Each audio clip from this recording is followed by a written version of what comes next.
Hello guys, welcome back to my YouTube channel mister Prince. ഇപ്പോൾ എല്ലാവർക്കും ഉള്ളൊരു സംശയമാണ് നമ്മുടെ എൽബാഫിൽ ഇപ്പോൾ ഉള്ള ഏറ്റവും സ്ട്രോങ്ങസ്റ്റ് ആയിട്ടുള്ള ക്യാരക്ടർ ആരാണെന്ന്. നമ്മൾ ഇതുവരെ കണ്ടിട്ടുള്ള ബാക്ക് സ്റ്റോറിയൊക്കെ വെച്ച് നമ്മുടെ എൽബാഫിലെ സ്ട്രോങ്ങസ്റ്റ് ക്യാരക്ടറിനെ നമുക്കിപ്പോൾ പറയാൻ പറ്റും. അപ്പോൾ അതിൽ നിങ്ങൾ വിചാരിക്കാത്ത ചിലർ കൂടെ ഉണ്ട്. അപ്പോൾ അതാരൊക്കെയാണെന്ന് അറിയാൻ താല്പര്യമുള്ള ഒരു വീഡിയോ മുഴുവനായിട്ട് കാണുക. അതുപോലെ തന്നെ നമ്മുടെ ചാനൽ ആദ്യമായിട്ട് കാണുന്ന കൂട്ടുകാരാണെങ്കിൽ നമ്മുടെ ചാനൽ സബ്സ്ക്രൈബ് ചെയ്യുക. നിങ്ങൾ പലരും വീഡിയോ കാണുന്നത് ചാനൽ സബ്സ്ക്രൈബ് ചെയ്യാതെയാണ്. അതുകൊണ്ട് തന്നെ നമ്മുടെ ചാനലിൽ ഇതുവരെ 6K അടിക്കാൻ പറ്റിയിട്ടില്ല. അതുകൊണ്ട് നിങ്ങളെല്ലാവരും ഈ വീഡിയോ കാണുമ്പോൾ ചാനലൊന്ന് സബ്സ്ക്രൈബ് ചെയ്യുക. അതുപോലെ പെട്ടെന്ന് തന്നെ ഒന്ന് 6K അടുപ്പിക്കാൻ സഹായിക്കുക. അപ്പോൾ ഞാനധികം പറഞ്ഞു വെറുപ്പിക്കുന്നില്ല, നമുക്ക് നേരിട്ട് വീഡിയോയിലേക്ക് പോകാം. ഞാൻ ആദ്യം തന്നെ ഒരു കാര്യം അങ്ങ് പറഞ്ഞേക്കാം. നമ്മുടെ എൽബാഫിൽ ഇപ്പോൾ ഉള്ളതിൽ വെച്ച് നമ്മുടെ ഗംഗു അല്ലെങ്കിൽ ഇമൂസമ്മ പോസസ് ചെയ്തിട്ടുള്ള ഗംഗു ആണ് ഏറ്റവും സ്ട്രോങ് ക്യാരക്ടർ. അതിൽ സംശയമൊന്നും വേണ്ട. അത് നമുക്ക് ഇപ്പോൾ കണ്ട ബാക്ക് സ്റ്റോറിയിലൂടെ തന്നെ ഉറപ്പിക്കാം. ഇനി നമ്മൾ നോക്കാൻ പോകുന്നത് സെക്കൻഡ് സ്ട്രോങ്സ്റ്റും തേർഡ് സ്ട്രോങ്സ്റ്റും ഇവരൊക്കെ ആരായിരിക്കും എന്നാണ്. നമുക്കറിയാം നമ്മുടെ എൽബാഫിലുള്ള മേജർ ക്യാരക്ടേഴ്സ് ആരൊക്കെയാണെന്ന് നോക്കിയാൽ ലൂഫി, സോറോ, ലോക്കി, പിന്നെ നമ്മുടെ ഗമ, സാഞ്ചി, പിന്നെ മറ്റുള്ള ഹോളി നൈറ്റ്സ്, ഇവരൊക്കെയാണ് നമ്മുടെ എൽബാഫിൽ ഇപ്പോൾ ഉള്ളതിൽ വെച്ച് ഏറ്റവും മേജറായിട്ടുള്ള പവർ ഹൗസസ്. അപ്പോൾ ഇതിൽ ആരായിരിക്കും സ്ട്രോങ് എന്ന് വെച്ചാൽ ഇപ്പം നമ്മളെല്ലാവരും പറയാം നമ്മുടെ ലൂഫി ആയിരിക്കും സെക്കൻഡ് സ്ട്രോങ്ങസ്റ്റ് എന്ന്. പക്ഷേ ഇങ്ങനെ അങ്ങനെ വരാൻ ചാൻസ് കുറവാണ്. കാരണം നമ്മുടെ ലോക്കി അവിടെ ഉണ്ട്. എന്താണെന്ന് വെച്ചാൽ നമ്മൾ ലോക്കി നമ്മൾ വിചാരിച്ചതിൽ സ്ട്രോങ് ആണെന്ന് നമുക്കിപ്പോൾ ബാക്ക് സ്റ്റോറി കണ്ടതിലൂടെ മനസ്സിലാക്കാം.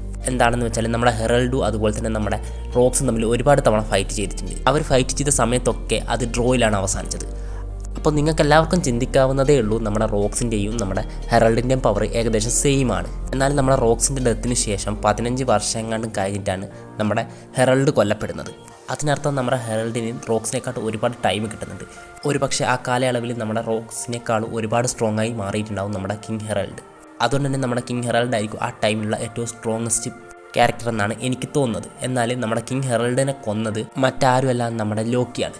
അതും നമ്മുടെ കിങ് ഹെറൽഡിൻ്റെ സിലോത്തിൽ നമ്മൾ കണ്ടിട്ടുണ്ട്. കിങ് ഹെറൽഡിനെ കൊല്ലുന്ന സമയത്ത് എനിക്ക് തോന്നുന്നത് കിങ് ഹെറൽഡ് ഇമൂസമ്മയുടെ പവർ കാരണം ഡോമി റിവേഴ്സ്ഡ് ആയതിനു ശേഷമാണ് നമ്മുടെ ലോക്കി കിങ് ഹെറൽഡിനെ കൊല്ലുന്നതെന്ന്. അങ്ങനെയുള്ള കിങ് ഹെറൽഡിനെ നമ്മുടെ ലോക്കി ഒറ്റക്കാണ് കൊന്നതെങ്കിൽ നമുക്ക് ചിന്തിക്കാൻ പറ്റുന്നതേ ഉള്ളൂ ലോക്കി എത്രമാത്രം പവർഫുൾ ആയിരിക്കുമെന്ന്.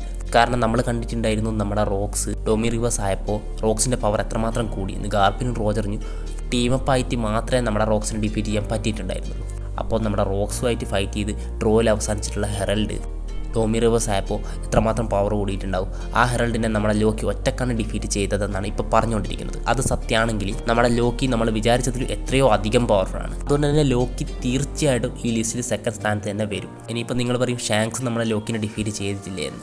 ഒരു പക്ഷേ ഇതിനെന്തെങ്കിലും കാരണം ഉണ്ടാവും. കാരണം നമ്മുടെ ഷാങ്ക്സിനെ കൊണ്ട് നമ്മുടെ ലോക്കി പറയുന്നത് നമുക്ക് ശ്രദ്ധിച്ചാൽ മനസ്സിലാവും. അവനൊരു ചെറ്റയാണെന്നുള്ള രീതിയിലാണ് നമ്മുടെ ലോക്കി ഇവിടെ പറഞ്ഞിട്ടുള്ളത്. കാരണം ഒരു പക്ഷേ നമ്മുടെ ലോക്കിനെ ഡിഫീറ്റ് ചെയ്യാൻ ഷാങ്ക്സ് എന്തെങ്കിലും ടാക്ടിക്സ് ഉപയോഗിച്ചിട്ടായിരിക്കും ഡിഫീറ്റ് ചെയ്തിട്ടുണ്ടാവുക. അല്ലാതെ ഒരു 1v1 ഫൈറ്റ് ആവാൻ ചാൻസ് ഇല്ല. അതുകൊണ്ടായിരിക്കും നമ്മുടെ ലോക്കി അങ്ങനെ പറഞ്ഞിട്ടുണ്ടാവുക. എന്തായാലും നമുക്കിത് കണ്ട് തന്നെ അറിയാം. എൻ്റെ അഭിപ്രായത്തിൽ നമ്മുടെ ലോക്കി തന്നെയാണ് സെക്കൻഡ് സ്ട്രോങ്ങസ്റ്റ് ക്യാരക്ടർ എൽബാഫിൽ ഇപ്പോൾ ഉള്ളതിൽ വെച്ച്. പിന്നെ നമ്മുടെ ലൂഫി, പിന്നെ നമ്മുടെ സ്കോപ്പർ ഗബാൻ, പിന്നെ സോറോ, പിന്നെ സാഞ്ചി. എനിക്കിപ്പം പറയും മറ്റുള്ള ഹോളി നൈറ്റ്സ് നമ്മുടെ സാഞ്ചിനേക്കാളും സോറോനേക്കാളും പവർഫുൾ ആയിരിക്കും എന്നൊക്കെ ചിലർ പറയും. പക്ഷേ എനിക്ക് തോന്നുന്നില്ല അങ്ങനെ വരാൻ ചാൻസ് ഉണ്ടെന്ന്. കാരണം അവരുടെയൊക്കെ ഗോഡ് വാലിയിലെ പെർഫോമൻസ് കാണിച്ച് എനിക്ക് വലിയ ഇമ്പ്രസീവ് ആയിട്ടൊന്നും തോന്നിയിട്ടില്ല. അതുകൊണ്ട് തന്നെ തീർച്ചയായിട്ടും നമ്മുടെ സോറോയും സാഞ്ചിയും അവരെക്കാട്ടും പവർഫുൾ തന്നെയായിരിക്കും. ഇനിയിപ്പോൾ ഇതിൽ ഏതെങ്കിലും ക്യാരക്ടേഴ്സിന് എന്നോട് വിട്ടുപോയിട്ടുണ്ടെങ്കിൽ നിങ്ങളൊന്ന് കമൻറ്റ് ചെയ്യുക. അതുപോലെ തന്നെ വീഡിയോ ഇഷ്ടപ്പെട്ടിട്ടുണ്ടെങ്കിൽ നമ്മുടെ ചാനൽ സബ്സ്ക്രൈബ് ചെയ്ത് ബെല്ലൈക്കൻ എനേബിൾ ചെയ്ത് ഓൾ നോട്ടിഫിക്കേഷൻ സെറ്റ് ചെയ്ത് നോക്കുക. എന്നാൽ മറ്റൊരു വീഡിയോ കാണുന്നതിരെ ബൈ ബൈ.